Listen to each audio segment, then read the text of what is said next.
Estamos con Marcos Kulka, gerente general de Fundación Chile, para hablar sobre los desafíos en materia de capital humano. Marcos, bienvenido, muchas gracias por acompañarnos. Muchas gracias por la invitación. A ver, un tema bien relevante que nos interesa mucho hablar, que es el capital humano, porque desde la minería, cuando se ve solamente lo que es la extracción de minerales, el cobre, por ejemplo, la tecnología, es la mano de obra el vital, la pirámide quizás la base más importante que tiene esto. ¿Cómo lo han visto ustedes de Fundación Chile? Y nos va a contar también de un estudio que se ha realizado. No, el capital humano pasa a ser crítico, pero te diría que lo del estudio, lo más importante es que hoy día esta alianza con la CPC hace que la CPC va a poder definir qué requerimientos necesita en capital humano. Y desde todos los desafíos de la minería, por supuesto, la CPC, no solamente desde lo que hemos aprendido en la minería, sino que va a poder definir parte de los perfiles, los marcos de cualificaciones, los temas de tendencias globales. Y eso hoy día marca un hito protagónico, porque antes la CPC, digamos que el recurso humano venía mucho desde los centros de formación, pero hoy día se junta a la demanda. Claro. Vamos a estar hablando un poquito de este estudio hacia un sistema de formación para el trabajo en Chile, el rol de los sectores productivos. Y me quedo con eso último, Marco. ¿Cuál es el rol que tiene que tener un sector productivo como el de la minería, también lo que es la industria energética, en la formación de capital humano, en el perfeccionamiento, en la capacitación y en profesionalizar también a la gente que ya está? Mira, esto trae desde experiencias de otros países como Alemania, Australia, Nueva Zelanda, Corea del Sur, donde esos países lo que han hecho es que desde la propia industria, desde por ejemplo las asociaciones gremiales como las industrias de comercio, crean consejos de competencia. Estos consejos de competencia lo que hacen al final del día es poder determinar cuáles son los requerimientos que tienen en las distintas industrias. Y hoy día desde la minería, desde el Consejo Minero, esto ya ha avanzado desde hace 5 años. Desde hace 5 años existe un marco de cualificaciones que lo que hace es simplificar cuáles son esos perfiles que requiere la minería. Y después de esos 5 años había un aprendizaje total en qué formar a la gente y después del día cómo darle pertinencia a los formadores para que el día de mañana encuentren estos trabajadores un trabajo pertinente y además se puedan mover entre distintas industrias, porque a la vez que tú lo conectas esto a la certificación, a la articulación que se llama, entre el sector productivo y el sistema de formación del trabajo, estos trabajadores también tienen mejores opciones de trabajo para poder trasladarse de un lugar a otro. Eso pasa cuando se homologa la certificación de las capacidades de capital humano. Finalmente uno puede estar en una industria pero moverse a otra y tener de alguna manera ya el background de que está funcionando bien en este tipo de sector. No, y además que en el fondo son habilidades transversales, porque muchas veces podemos decir, mira, se van a capacitar en tecnologías de información, o se van a capacitar en mantenimiento, y eso no solamente es para la minería, sirve para la Cámara Chilena de la Construcción en su propio sector. Entonces, más allá que simplemente tener consejos de competencia a nivel de una industria en particular como la minería puede ser hoy día parte del aprendizaje, pero un puntapié para otros sectores.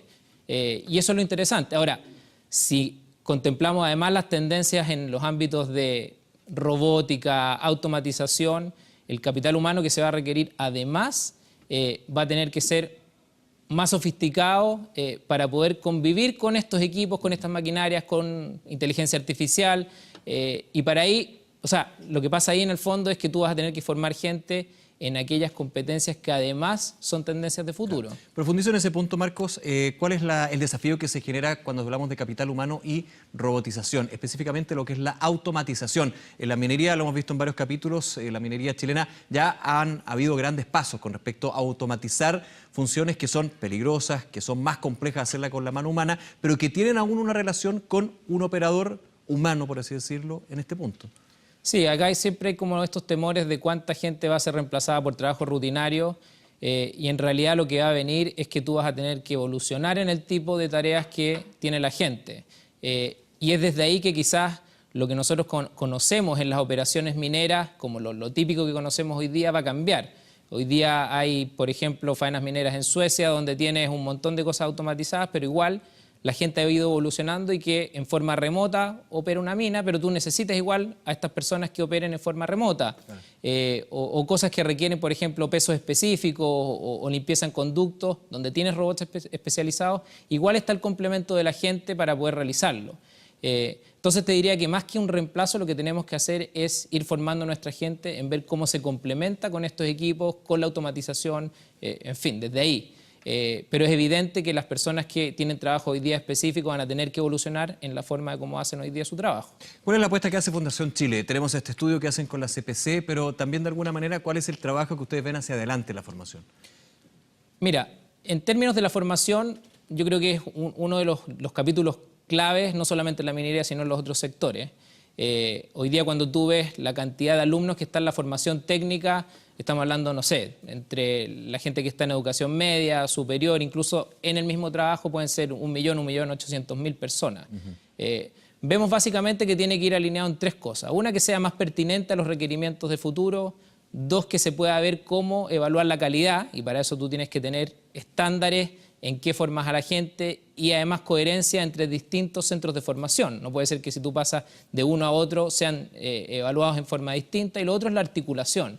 Es cómo todo este sistema se articula con las empresas. Ahora, capital humano sin duda es como la base, pero nosotros vemos que en el fondo acá en la misma minería va a ocurrir un paradigma, que podemos conversar algo de eso, digamos, pero muchas veces vemos que los países que tienen estas industrias de extracción, decimos, bueno, pero ¿cuándo van a evolucionar hacia industrias del conocimiento? Claro.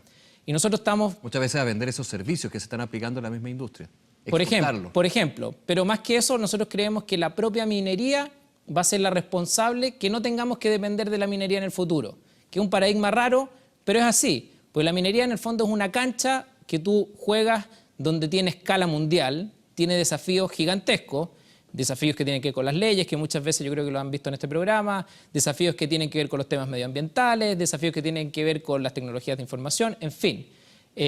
Entonces la minería es una cancha para jugar que te hace ser, por ejemplo, si tú traes el mundo emprendimiento a la minería y te resulta la minería, eso pasa a ser global para la minería, pero además te sirve para el desarrollo en un país de la robótica, de las tecnologías de información, de la inteligencia artificial. Entonces la misma minería hoy día va a ser instrumental para que finalmente no dependamos de la minería. La formación técnica es relevante acá. Justamente es lo que da la materia prima de los trabajadores y trabajadoras para la minería.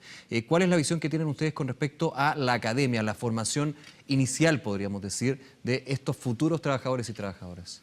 Sí, hoy día cuando uno ve las cifras, lo que en el fondo es un poco lamentable es que la demanda por estas carreras normalmente son en formación técnica en trabajos que no son bien remunerados o que no son efectivamente donde se necesitan. ¿Por qué se da eso?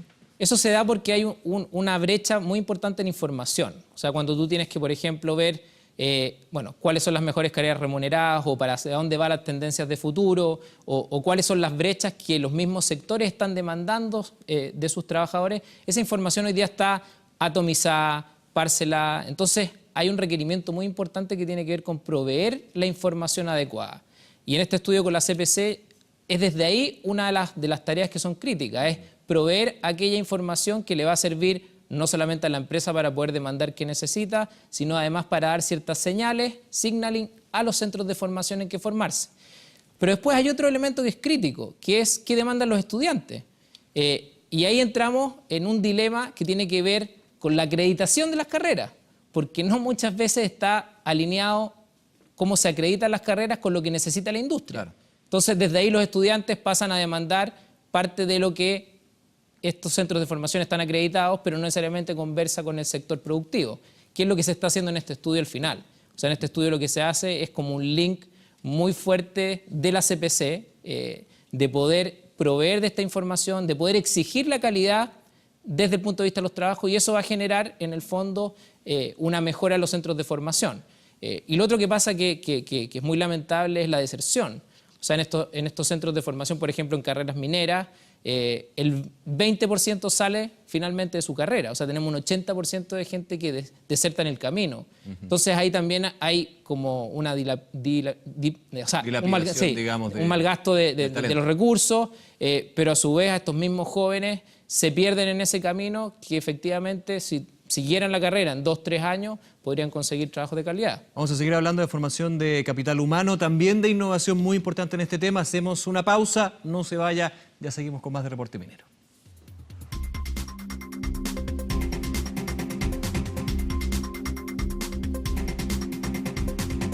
regresamos a Reporte Minero. Estamos hablando con Marcos Kulka, gerente general de Fundación Chile. Marcos, hablemos un poquito de innovación en todo este tema de lo que se trata el capital humano, porque es importante.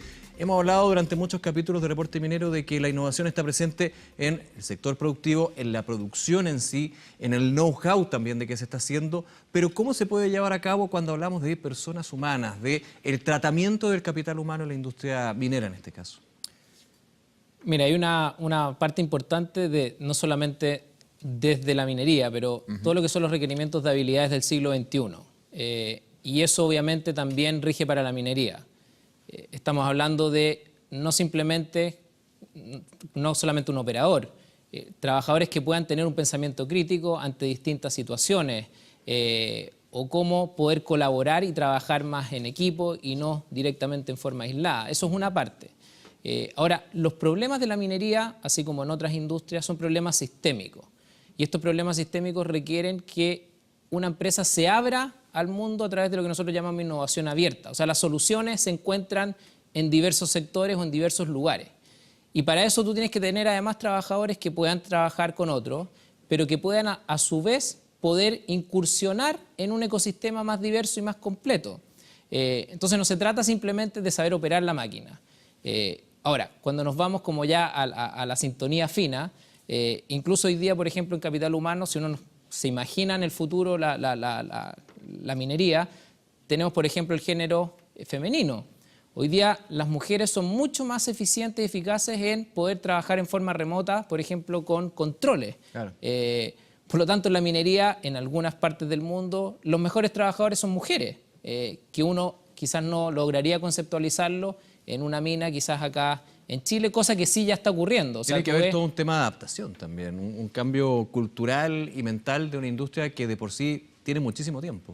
O sea, tiene que haber un cambio cultural y además tiene que estar la adecuación para que las mujeres puedan trabajar ahí. Entonces, han tenido que haber algunos cambios de cosas tan prácticas en la operativa misma para que las mujeres se puedan también desempeñar. ¿Son reacias a tu juicio las empresas a estos cambios? ¿Les complican los cambios?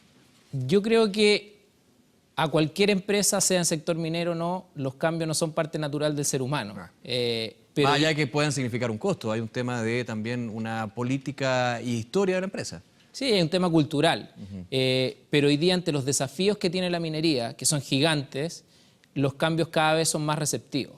Porque se dan cuenta que para mantener los volúmenes, 5 millones de toneladas, o para mantener el liderazgo, seguir haciendo las cosas como se hacen hasta hoy día no es viable.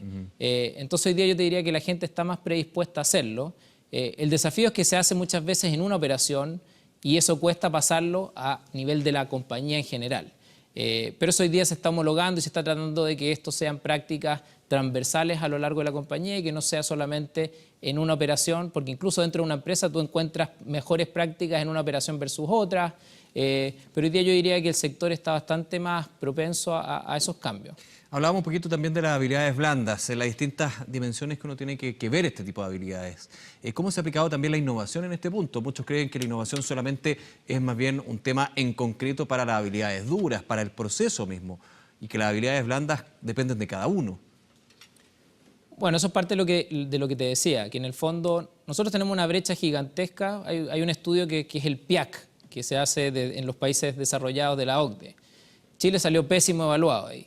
El 60% de los evaluados en Chile están en el último quintil en términos de las problemáticas que están asociadas a tecnología. Llamémoslo que al final son como parte de los trabajos que uno debiera contemplar que vienen en el siglo XXI. Y ese desafío es evidente que lo tenemos como país y tenemos que ir evolucionando en eso.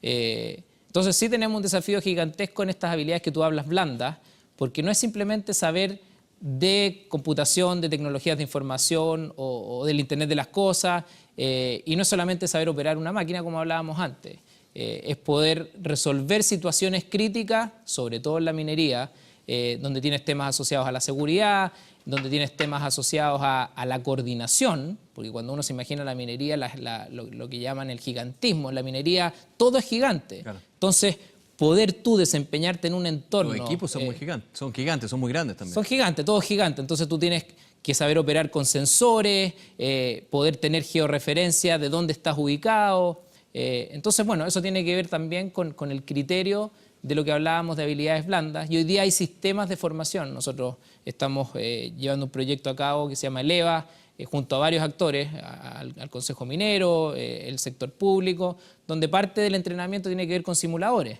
que te someten a estas instancias en donde no solamente tienes que saber tú cómo operar el equipo, tienes que enfrentarte a situaciones de riesgo, a situaciones cuando estás enfrentado bajo presión, que tienen que ver con lo que estamos hablando. Nos quedan algunos minutos. Quería cerrar con un tema bien relevante en toda esta conversación que hemos tenido, Marcos, que es la mirada hacia adelante, un periodo ahora donde hay cambio de gobierno, cambio de parlamentarios, pero no me refiero solamente a lo político, sino que son las políticas públicas, donde el tema capital humano, innovación, perfeccionamiento, capacitación, siempre ha estado en el lema, pero muchas veces se critica cuando lo bajamos a temas concretos. ¿Cómo lo ven ustedes para adelante? Bueno, acá, cuando hablamos de capital humano y hablamos de la articulación, que es una de las falencias, las políticas públicas pasan a ser clave. Pasan a ser clave desde el punto de vista de la certificación, o sea, cuando uno un Chile valora que certifica las competencias de los trabajadores, bueno, tenemos que ver ahí en qué vamos a certificar, cómo le vamos a garantizar que vamos a estar certificando calidad desde las políticas públicas, cuando estamos hablando de subsidios asociados a qué sectores vamos a capacitar en qué, ahí también tiene que haber una coordinación desde entender la información de la demanda para saber qué tipo de habilidades vamos a subsidiar. Entonces se tiene que dar como un ecosistema bien completo donde es primordial, acá en esto es primordial, y volvemos al punto inicial de la entrevista con la CPC, que la información desde los trabajos que se requieran vengan del sector productivo. Es el sector productivo finalmente el que genera el crecimiento, el valor, son ellos los que tienen el entendimiento de qué requerimientos tienen respecto al capital humano, y es desde ahí donde tenemos que alinear la política pública para que acompañe esa parte. Porque lo que se ha dado, por ejemplo, en el pasado, cuando nosotros como país dimos no sé cuántas becas internacionales, bueno, muchas veces esas becas no tuvieron el alineamiento con los requerimientos que teníamos como país. Por lo tanto, se fue a capacitar una cantidad de gente que hoy día tiene dificultades en volver, porque no sabe a qué volver. Es un problema creciente, ¿eh? Es un problema creciente, pero si estamos hablando desde la minería, desde lo que ha ocurrido con el Consejo de Competencias en todo este marco de cualificaciones, eso de alguna forma alinea en donde se tiene que formar a la gente y donde se tiene que certificar y en donde capacitarla. Marcos Kulka, muchísimas gracias por acompañarnos en Reporte Minero. Muchas gracias por la invitación. Que esté muy bien.